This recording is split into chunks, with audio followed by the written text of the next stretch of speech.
ایک شخص نے چڑیا پکڑنے کے لیے جال بچھایا۔ اتفاق سے ایک چڑیا اس میں پھنس گئی اور شکاری نے اسے پکڑ لیا۔ چڑیا نے اس سے کہا، اے انسان، تم نے کئی ہرن، بکرے اور مرغ وغیرہ کھائے ہیں۔ ان چیزوں کے مقابلے میں میری کیا حقیقت؟ ذرا سا گوشت میرے جسم میں ہے، تمہارا کیا بنے گا اس سے؟ تمہارا تو پیٹ بھی نہیں بڑھے گا اس سے، لیکن اگر تم مجھے آزاد کر دو تو میں تمہیں 3 نصیحتیں کروں گی جن پر عمل کرنا تمہارے لیے بہت مفید ہوگا۔ ان میں سے ایک نصیحت تو میں ابھی کروں گی، جبکہ دوسری اس وقت جب تم مجھے چھوڑ دو گے اور میں دیوار پر جا بیٹھوں گی۔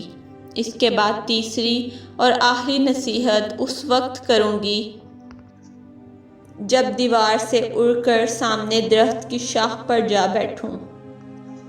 اس شخص کے دل میں تجسس پیدا ہوا کہ جانے چڑیا کیا فائدہ مند نصیحتیں کرے۔ اس نے چڑیا کی بات مانتے ہوئے اس سے پوچھا، تم مجھے پہلی نصیحت کرو، پھر میں تمہیں چھوڑوں گا۔ چنانچہ چڑیا نے کہا، میری پہلی نصیحت یہ ہے کہ جو بات کبھی نہیں ہو سکتی اس کا یقین مت کرنا۔ یہ سن کر اس آدمی نے چڑیا کو چھوڑ دیا اور وہ سامنے دیوار پر جا بیٹھی۔ پھر بولی، میری دوسری نصیحت یہ ہے کہ جو ہو جائے اس کا غم نہ کرنا۔ اور پھر کہنے لگی، تم نے مجھے چھوڑ کر بہت غلطی کی۔ میرے پیٹ میں ایک انتہائی نایاب پتھر ہے۔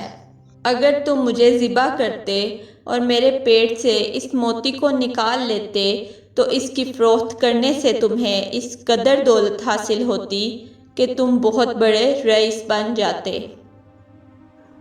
اس شخص نے جو بات سنی تو افسوس کرنے لگا اور پچھتایا کہ اس نے چڑیا کو چھوڑ کر اپنی زندگی کی بہت بڑی غلطی کی۔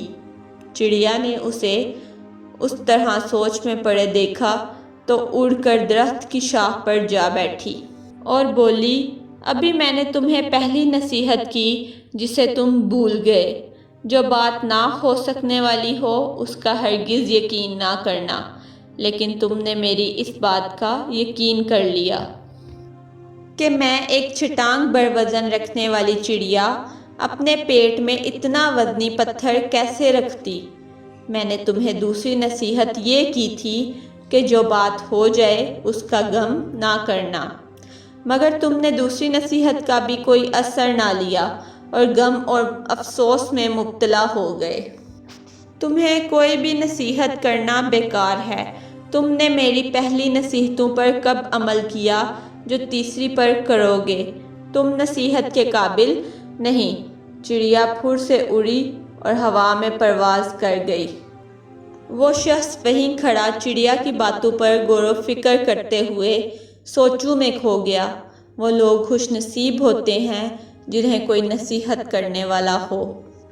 ہم اکثر اپنے مخلص ساتھیوں اور بزرگوں کی نصیحتوں پر کان نہیں دھرتے اور اس میں نقصان ہمارا ہی ہوتا ہے۔